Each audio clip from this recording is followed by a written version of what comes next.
Another day, another cooking anyways vlog na naman ito. Ano na naman ba to? Daisy Lotto. Ano na naman naisip mong iluto na para bang eto na nga yun. Kasi, oo. Ayan, kumukulo na pala yung tubig.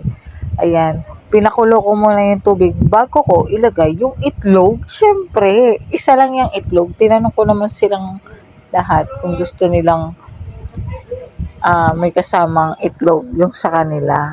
Ay ako gusto ko may itlog. So ayun na nga, iisa lang yung itlog. Ayaw nila eh. Ako lang may gusto.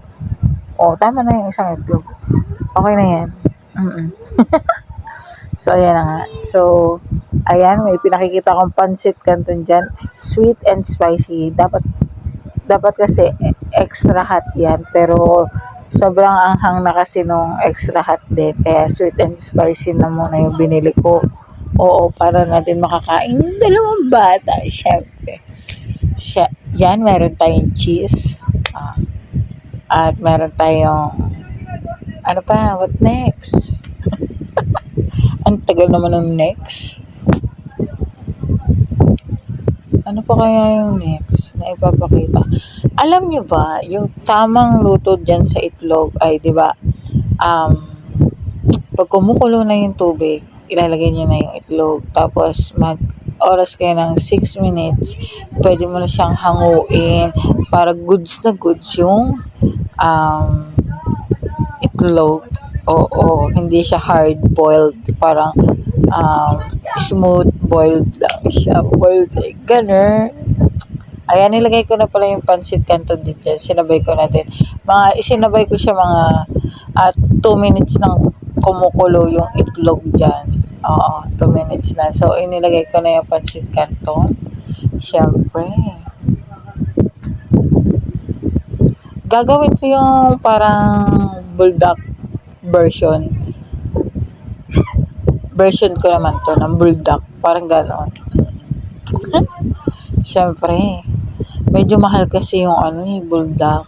Kaya, dito na tayo sa pangmasang presyuhan. Ganon. Oo. So, ayan. Kumukulo-kulo-kulo na rin siya. At hintayin lang din natin siyang maging labsak. Charot. Hindi. Mali yun. Ano ba yan? Mali yung ganun talaga. Oo. So, ayan, naka 6 minutes na kasing kumukulo yung itlog. Kaya inihango ko na, isinet aside ko na siya. O, di ba, may pag ganun-ganun ka pag nalalaman, para bang huwag ka nang gagalit. At ayan na nga ba ang birds tree. Ilalagay natin yan dyan sa ating pancit canton. Bulldog version. Ganon. Oo. So, ayan na nga. Ayan, pinakita ko na yung sauce ng ating pancit canton. Ang kanyang spices and chili oil ba ang tawag dyan, at saka yung powder mix niya. Di ba? Ayan, inuna ko munang inilagay yung liquid sauce. Yung liquid sauce muna. Tapos, after that, hindi pa tapos yung liquid sauce. May after that ka na agad. Bakit pa nagagalit ka na naman, Shell? Ayan. So, ayan na yung padalawang liquid sauce. At hahalu-haluin niya.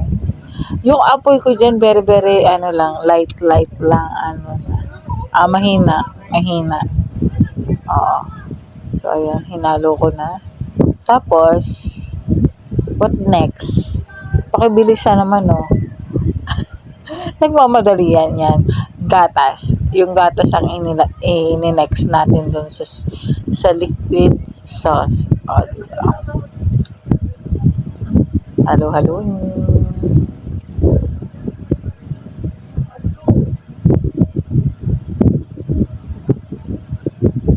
At isusunod na natin syempre, what next? Ang tagal na naman yan, na para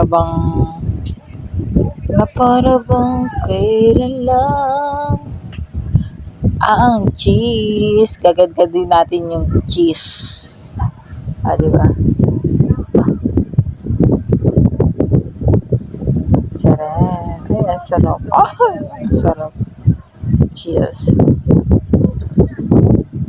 And then, after that na naman, siyempre, hindi nyo pa nakikitang inilagay ko yung powder mix. Ay talaga. Siyempre, ayun na yung last. Para bang, nagagalit ka rin naman, self. Ano ba? So, ayan. Tapos na natin gadgadin at halu-haluin na naman natin. Hinalo-halo ko na naman na para bang Ellie yarn. Joke lang. Ito naman. So, ayun na nga. Yum, yum, yum, yum, yum, yum, yum. At isusunod na pala natin ang powder mix para matapos na tong lahat, no? Oo, di ba? So, ayun ang pinakalas ang powder mix natin dyan na mahanghang pero sweet. Ganun. So, ayan, hinalo-halo ko na. Ayan na yung pinakalas na halo mo, ha? So, ito na ang ating finished product ala buldak. Thank you for watching.